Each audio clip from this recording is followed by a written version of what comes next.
This is How I Disappoint My Parents podcast. It's been quite a while for multitude of reasons. I actually was recording an episode, I think it ended up being 3 times, about the same subject. And I guess I did not end up happy with any of these recordings, even going into recording them. So that's where I ended up with that. And then I had a handful of medical related stuff going on. Yeah. So,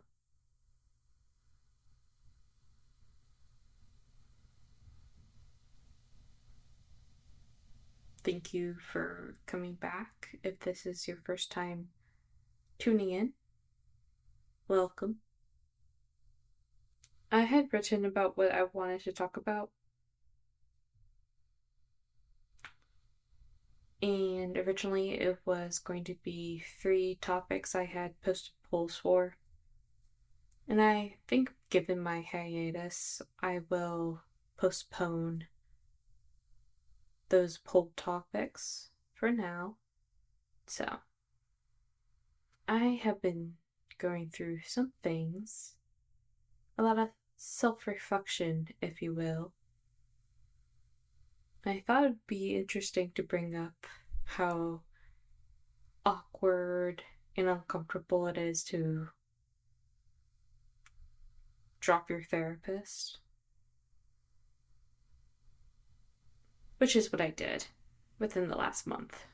I said goodbye to a therapist, and honestly, this one did not go as professionally as maybe it could have. So, a little long story, sort of backstory. I've seen a therapist, mostly on and off, for the last 10 years. Yeah, my first therapist, I was taken when I was 12. Let me rephrase that. My parents took me to a therapist when I was 12 because I was not expressing my frustration and anger appropriately. Meaning, I would beat up my sisters and scratch them. And at the time, I very much prided myself in having these long, strong nails. Yeah, so that's where I went. And what I got from that was really breathing exercises and being encouraged to meditate. I don't know any 12 or 13-year-old practicing meditation that early. So, let's just say I stopped seeing that therapist after maybe a year, just rounding, because I don't have the faintest clue. And the next time I would have a therapist is when I was 14. Actually, 13 going on to 14. Because the current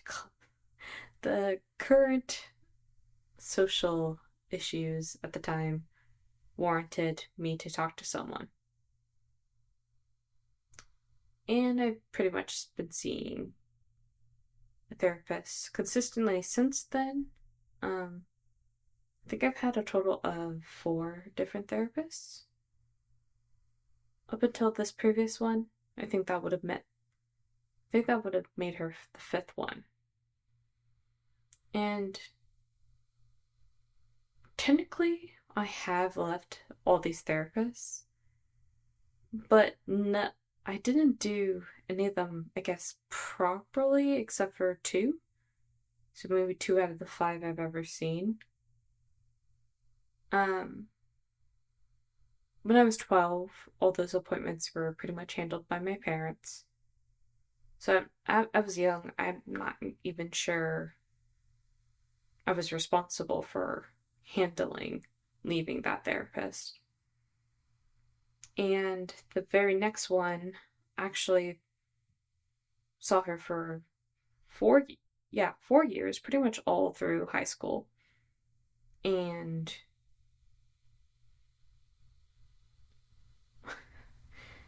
when the COVID pandemic happened, um, I guess it became a good enough excuse to stop seeing my therapist because I remember reasoning with myself back then, um, because my therapist office was in a hospital. It was the um, eighth or ninth floor of this hospital building, and I would go there first thing in the morning, like 7 a.m. I think it was every 2 weeks or every week. I can't remember how it was back then, but because of everyone getting sick and things being shut down and everyone wearing masks, I thought it was a great time to stop seeing my therapist. And I think around that time I ended up stop seeing the psychiatrist that shared the same office with my therapist. So that was a bundle deal. I guess I ghosted my therapist, but if I'm honest, no one reached out to me. No one reached out to me to like schedule another appointment. None of that.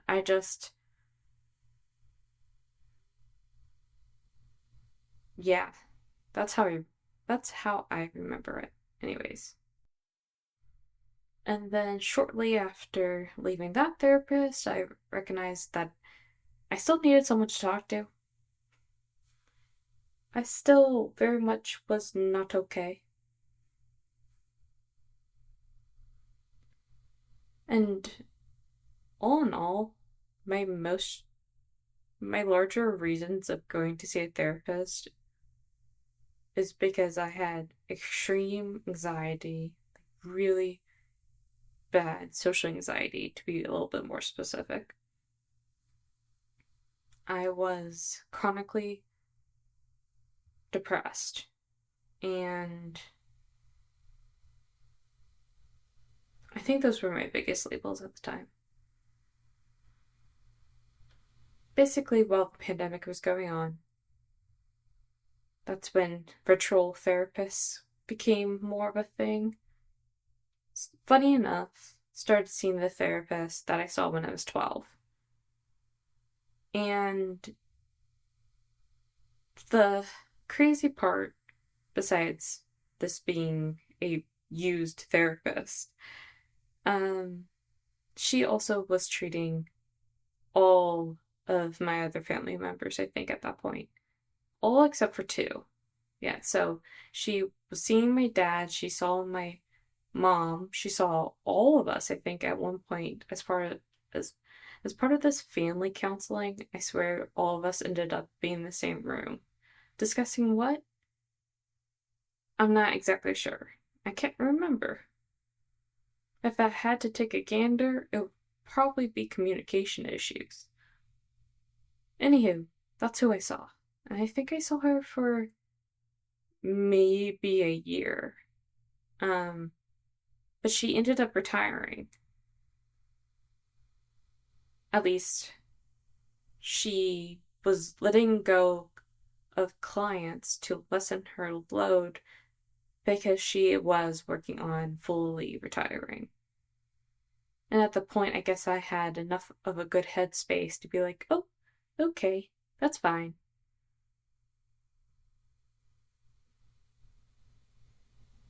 And then I found myself another therapist. I guess the therapist I just mentioned, I guess that did end professionally. It wasn't on my terms, it was on theirs, so I guess that was handled well. Now, the therapist that followed, I was with her for, I think, another year and a half. Something like that. And now that therapist became,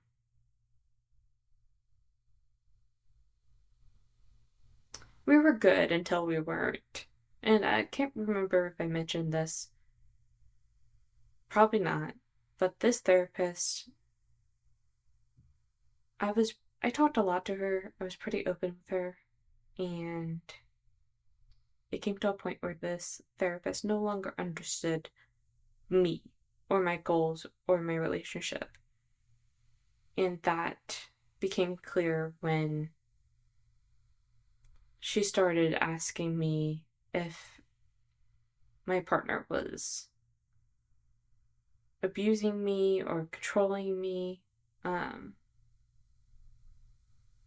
because of how my previous job concluded. If you come to realize that you have to overly exhaust yourself to explain yourself to your therapist, maybe it's no longer a good match, or even a match in the first place. Maybe that's just me, but I don't think you should have to feel like you have to over explain everything that you just said. And it's different if it's the therapist just trying to understand the situation more. But it got to a point about the same subject, which was my relationship with my partner. And I felt like I had to explain the situation and myself and our decisions every single time. And to me, that became exhausting and redundant and pretty much overall a sore subject. I didn't want to bring up my partner at all. Um, so that therapist relationship that's the first one I've ended professionally. It was very awkward because I did it during the last session with this therapist. I was thinking to myself, I was like, I don't want to get charged for a full therapy session if I tell her the news in the very beginning, because then, yeah, I don't know. I was trying to really mathematically and logistically figure out when was the best time during this 15-minute therapy session where I was going to tell her, this ain't working out. Gonna find someone else. Yeah. Um,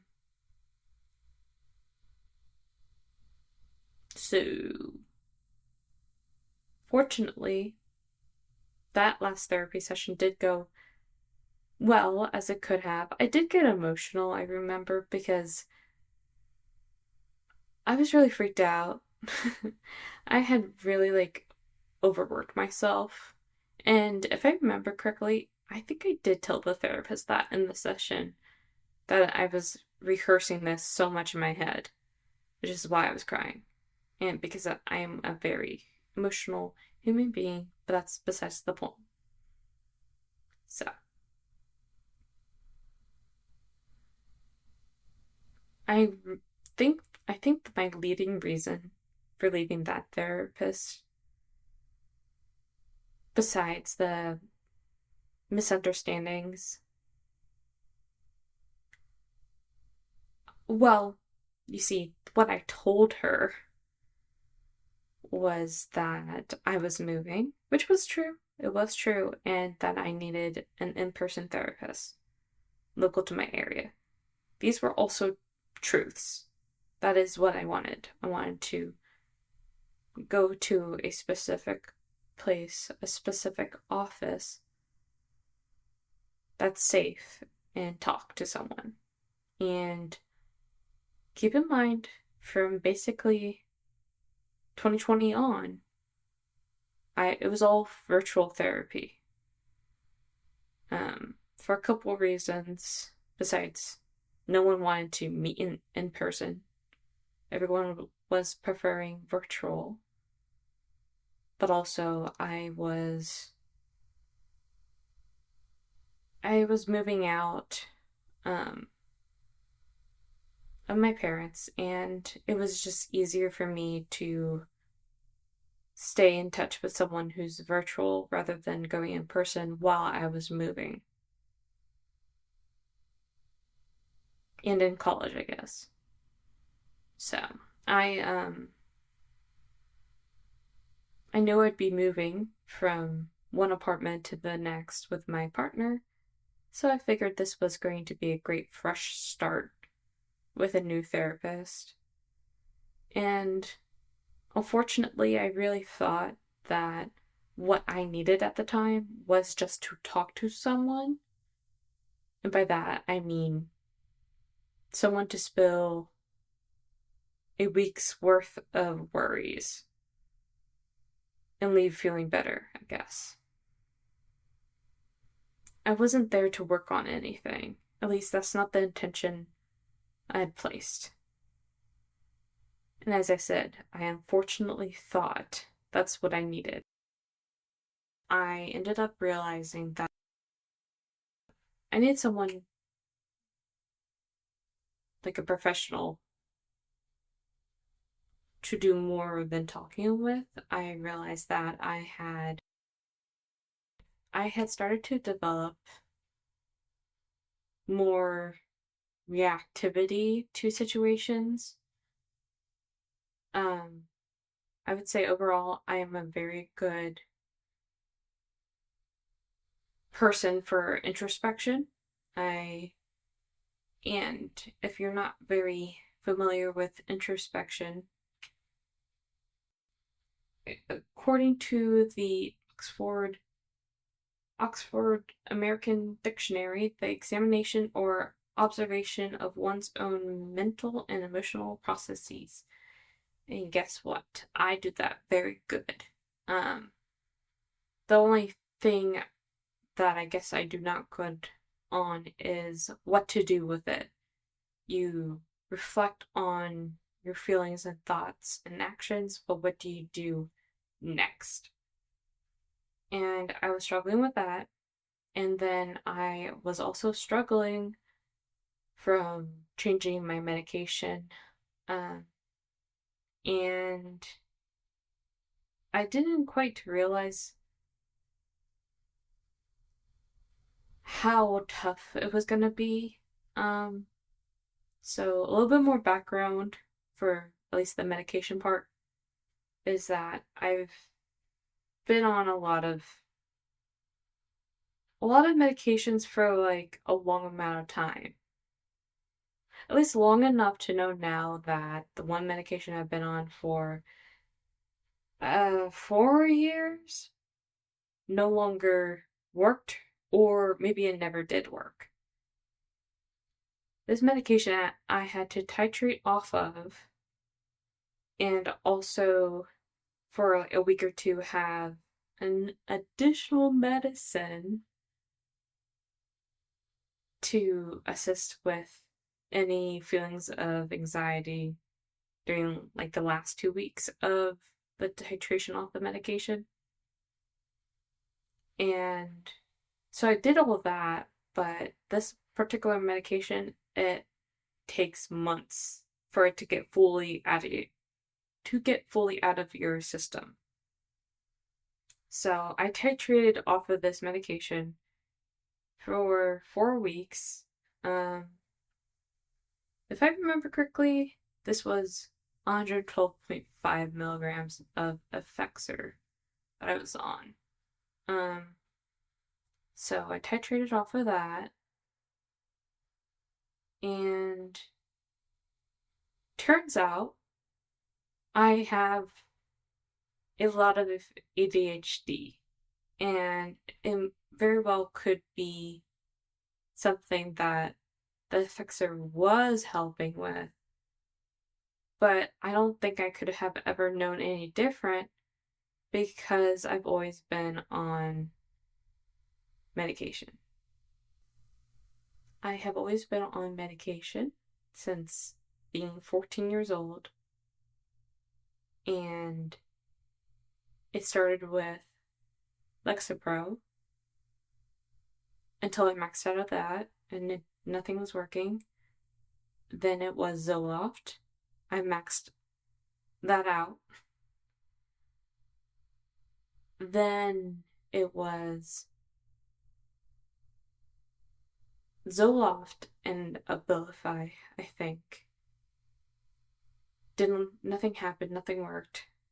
In a mixture of the time period of Abilify, Zoloft, and then Effexor, they also added in Adderall for a little bit. Did nothing, at least nothing I noticed. And then it just became only Effexor, and that's what I had been on for the roughly last 4 years, up until 2025. And I swear, beginning of this year, 2025, I've had so much like medical relevations. So,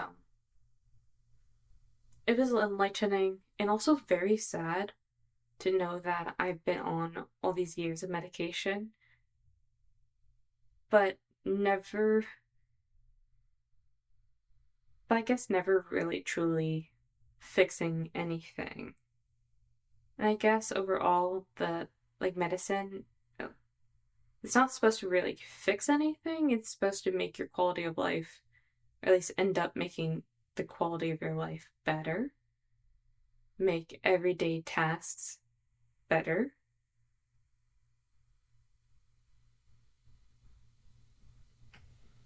It's supposed to make things better, I guess. But it's not a pill that solves all.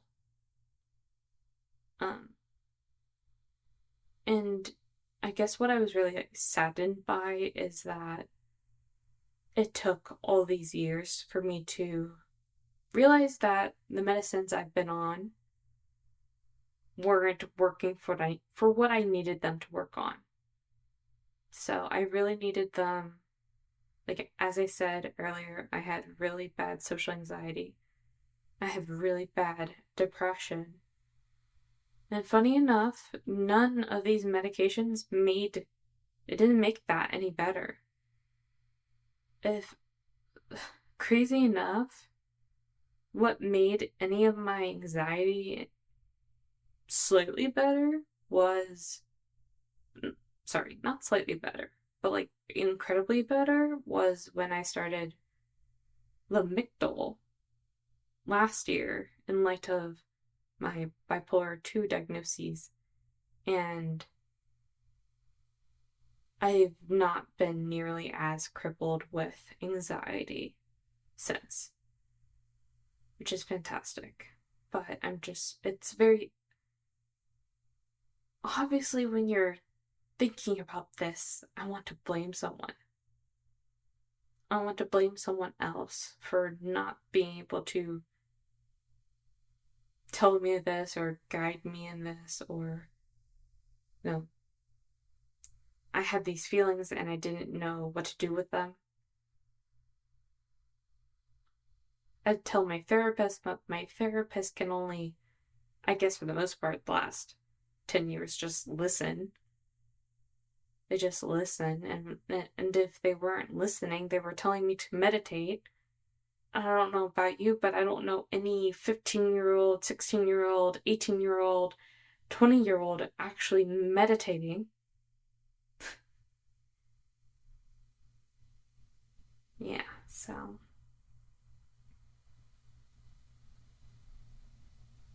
realizing all that was a lot, and part of this 2025 year realizations, I needed someone more than just talking to, because I became so much more reactive with everything I think about and internalize. And I take it out on people. Unfortunately, I'm not proud of it.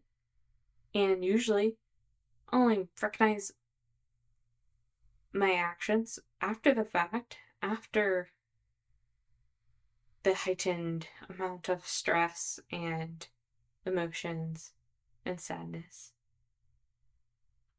It's like reflection and prevention is after the fact, but then even if, let's say, I become very argumentative or snippy or have an attitude, it doesn't hit me until either A, it's too late, or B, it's a day later and I reflect. I'm like, oh crap, this happened. And I think I know why this happened. And that's it. There's no, okay, what if it happens again? And if it, well, maybe not even what if, when it happens again, what do I do? And I was missing that. What do I do? So, I broke up with my therapist, and it actually was two reasons. One is that it basically became a weekly thing where I go there and I talk, and that's it. And then two, I've had so many issues with their billing department. Every single billing statement, every single one, I wish I was lying. I wish I didn't have to, but I did, because someone does not know how to add numbers. And it's not like my insurance is hard to figure out. It really isn't. I'll let you in a secret. It's 10% of what insurance does not cover is what I owe. And this is, of course, after the deductible is already met. And trust me, with my family and its all, with my family and all of its issues, it was definitely met. It actually was met by, I think, March. So, my family is medically riddled with disease, you could say. Um, so that was the other reason, was I had to keep on dealing with the billing department every single time. And there was never any real solution to keep it from ever happening again. And I like to think that you shouldn't have to have that type of stress when you go to see a therapist. Anywho, so I broke up with them and I didn't tell them in session. I think I was just so exhausted. It happened in a span of a week where I was dealing with the billing statement issue, and then I was realizing that I can't continue seeing this therapist just to talk. And it was, of course, me just talking to them.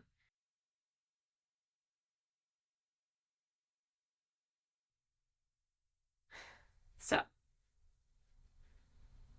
yeah, I broke up with my therapist. Um, kind of ghosted her, kind of not. So it was reoccurring automatic therapy sessions. So I had to call the practice, talk to someone there, and then they made a note, and then I had messaged on their app or portal situation, third party situation that they had going on, and actually didn't get a response there. And that's where I had messaged my therapist to let her know, like, hey, this is what's going on, bye. And I guess they didn't see that message, or I guess that would be it. But she ended up texting me, and I was very curt and left it like that. Fortunately, I do have a great I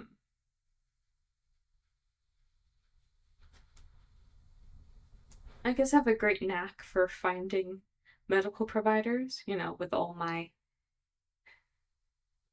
with all my issues. Yeah, I'm pretty good at having a quick turnaround to find a provider, I guess. And so I found a therapist. I did a 15-minute consult, which honestly, that idea in itself, having a therapist have a 10 to 15-minute consult with their patient before even establishing, like, hey, you're my therapist and I'm going to see you X amount of times a week, that is something everybody should have. Like, every therapist should be having that. Hey, 15 to 20 minutes or 10 to 15 minutes. Let's talk a little bit. Let's see what you're all about. And then let's see if you want to work with me as a therapist. Yeah, it's really forward thinking. Yeah. Yeah, that's how I broke up with my therapist. Um, Thinking about it, it was kind of awkward because my consult with this newest therapist, I had to let her in on all the therapists I've ever had because she had asked the question of, is this your first time doing therapy? And I said, oh God, no. I was like, I've been in this game for 10 years. So I ended up telling her about my last two therapists because I think she was gauging on if this is a really good fit. Like, am I like a serial, a serial therapist changer? I don't know. Like, do I hop from therapist, from therapist to therapist? Am I a therapist hopper? And I'm not, and I really hope that I explained that I just realize, like, I'm just realizing what I need. So, as far as I know, we are patient therapists, which is hopefully a good thing. Actually, during the consult, she had told me about the different modes of therapies that she practices or specializes in using with her patients. And we have dialectical behavioral therapy. I think there was a mindfulness therapy, and I think, oh, there's a third one, but I can't remember. However, I felt so hopeful hearing that this person actually will not just be someone I just talked to. We are actually going to work on my problems. Which, again, I can't quite fault my previous therapist because I didn't even know what I wanted or why I was seeing them besides I needed someone to talk to. So, hopefully this is a good thing. Um, yeah, I didn't expect to talk for this long about how to break up with a therapist or even the act of doing so. I had a few other things to talk about. Um, yeah. So in the interim of not recording a podcast or even editing up one, I just have been keeping busy amongst therapy sessions and um, allergy shots, and that's a whole nother thing. We don't even have time for that right now. Anywho, well, this was an episode of How I Disappoint My Parents podcast. Um, I didn't realize that this was the topic I'd just talk about for all these minutes, but here we are. Um, if you like what you are hearing, let me know. If you don't, well, just quietly exit the room, or the chat, or the video, or the app. Yeah. And that's about it.